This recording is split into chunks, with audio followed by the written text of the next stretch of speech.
Hey guys, happy Monday. Today we're going to be taking some notes on nucleosynthesis. So what I want you to do is go to your table of contents and put in your table of contents for 93019 nucleo, if I can spell it right, nucleosynthesis. And whatever page you're on, I'm not sure what page you guys might on, page 6 or 7. I'm not sure. I'm just going to pick page 6 here. All right, so we're going to take our notes on nucleosynthesis today. And I'm just going to put this in for myself. So I have this good to go.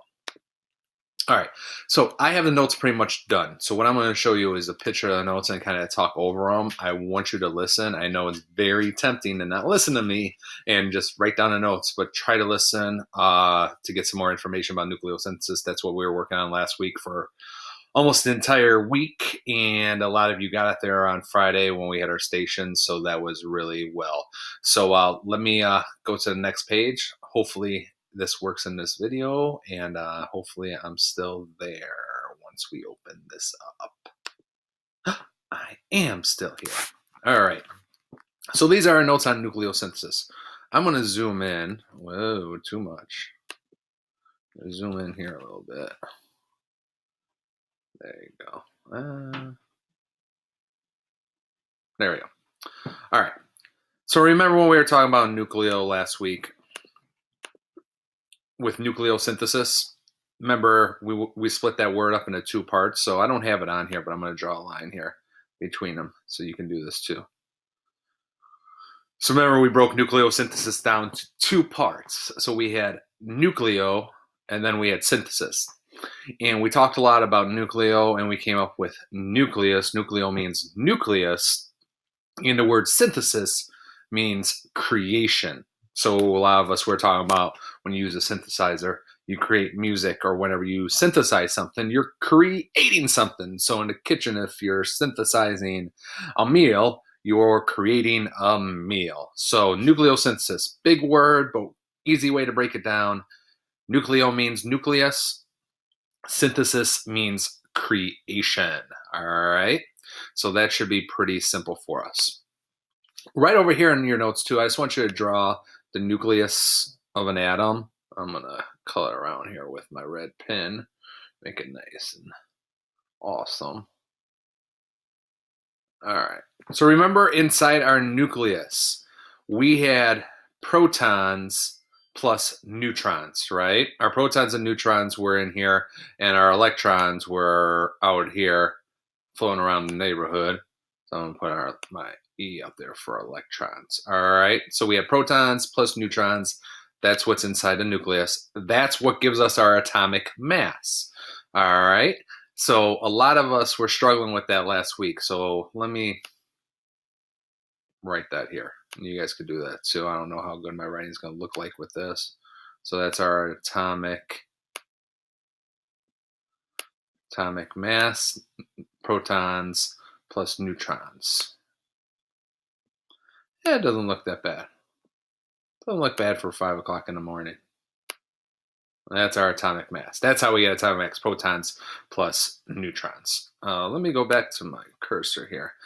All right, so what does this all mean? Why are we talking about this? The reason we are talking about this in our class, remember, we started off with the Big Bang, defending the Big Bang, all of the things that we believe happen, and why the Big Bang happened. Some of those things are happening today that came from the Big Bang. So what people believe, scientists believe that shortly after the Big Bang, about first 3 minutes. So again, how do we know? Again, it's a theory. All right. So after the Big Bang, let me get my pointer here. Shortly after the Big Bang, the first 3 minutes, we believe the temperature cooled. All right. Came down a lot from what it started at. And when temperatures cool, that allowed the protons and neutrons to bind together. So those protons and neutrons were all over the place. Then as the temperature cooled, they moved slower. All right, probably not this slow, but they moved slower just for our demonstration here. And they stuck together. And when they stuck together, this is where the protons plus neutrons, inside the nucleus came together. All right. The nucleosynthesis happened. All right. Be formed. So let me erase this because I see when I move, this all moved all over the place. So let me erase my nice drawing. So as the temperature started to cool, those protons and neutrons, these slowed down and started to stick together.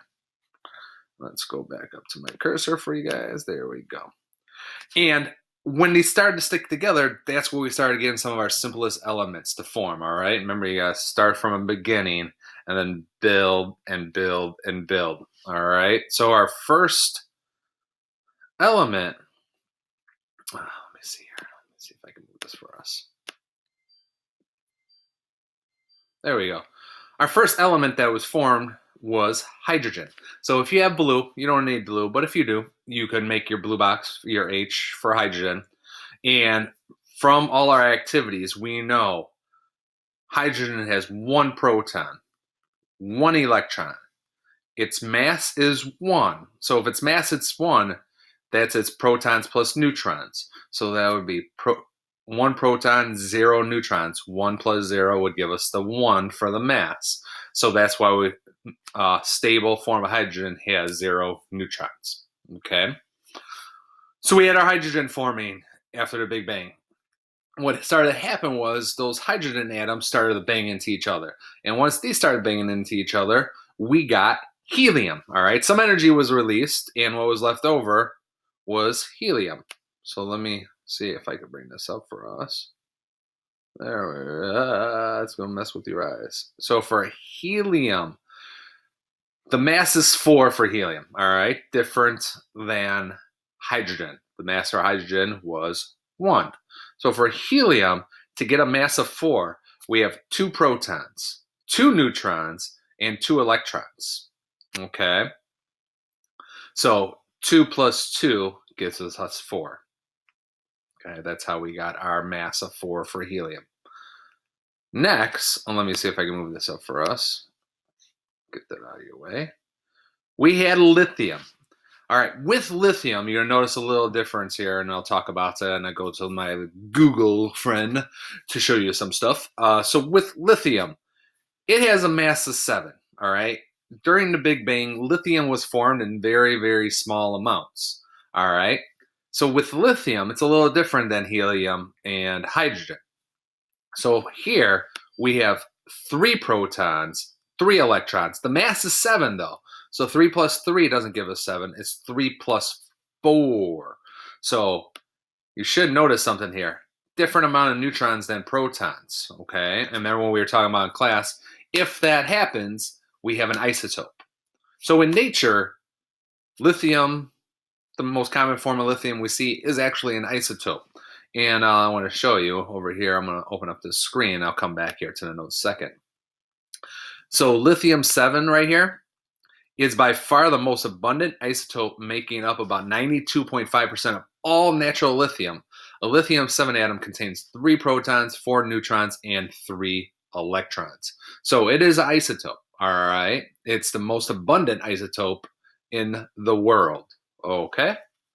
So just some cool facts that you might want to know. Probably not, but so what? All right, let me go here in the notes here. We're almost done. I told you these are not long notes today. Let me make my screen smaller. So this was a main topic last week, all right? That's what we're trying to get to, the term isotopes. So we learned in class, isotope is a form of an atom with the wrong number of neutrons.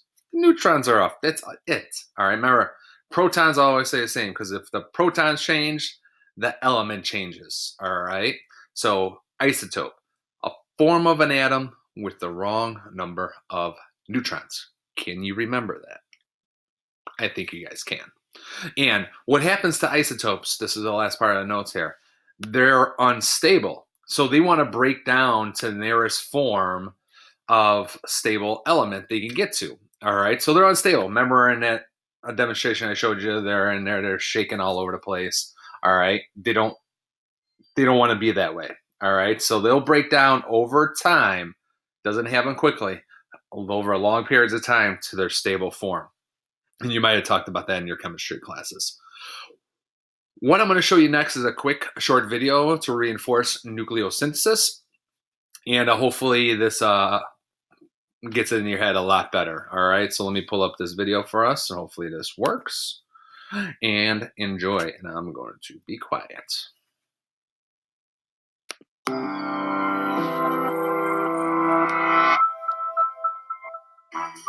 The universe.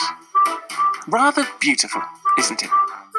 It's quite literally got everything, from the very big to the very small. Sure, there are some less than savoury elements in there, but on the whole, scholars agree that its existence is probably a good thing. Such a good thing that an entire field of scientific endeavour is devoted to its study. This is known as cosmology. Cosmologists look at what's out there in space and piece together the tale of how our universe evolved, what it's doing now, what it's going to be doing, and how it all began in the first place.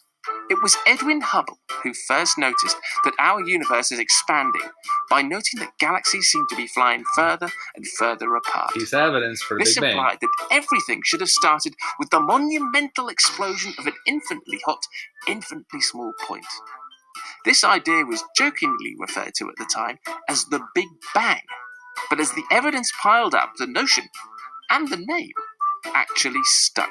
We know that after the Big Bang, the universe cooled down to form the stars and galaxies that we see today.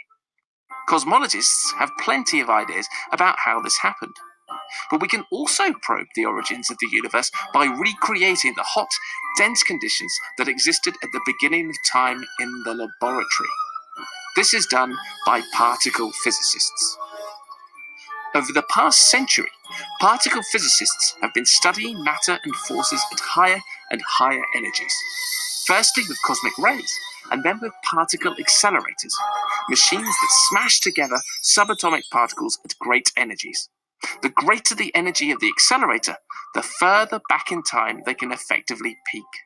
Today, things are largely made up of atoms, but hundreds of seconds after the Big Bang, it was too hot for electrons to join atomic nuclei to make atoms. Instead, the universe consisted of a swirling sea of subatomic matter. A few seconds after the Big Bang, it was hotter still, hot enough to overpower the forces that usually hold protons and neutrons together in atomic nuclei. Further back, microseconds after the Big Bang, and the protons and neutrons were only just beginning to form from quarks, one of the fundamental building blocks of the standard model of particle physics. Further back still, and the energy was too great even for the quarks to stick together. Physicists hope that by going to even greater energies, they can see back to a time when all the forces were one and the same, which would make understanding the origins of the universe a lot easier. To do that, they'll not only need to build bigger colliders, but also work hard to combine our knowledge of the very, very big with the very, very small, and share these fascinating insights with each other and with, well, you. And that's how it should be, because, after all, when it comes to our universe, we're all in this one together.